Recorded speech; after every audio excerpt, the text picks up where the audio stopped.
Good afternoon খাইতে পেয়ে গেছি গা। আর আজকে কিন্তু আমি আবারও একলা, কারণ ডুগু গেছে আগরতলার বাইরে।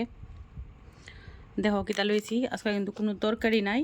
শশা লইছি দিক দিয়া, আর এত লইছি উস্তার আলু ভাজা, এদিকে কুমড়া ভাজা দুইটা, এদিকে পটল ভাজা, আর এদিকে বেগুন ভাজা, আর লইছি লঙ্কা।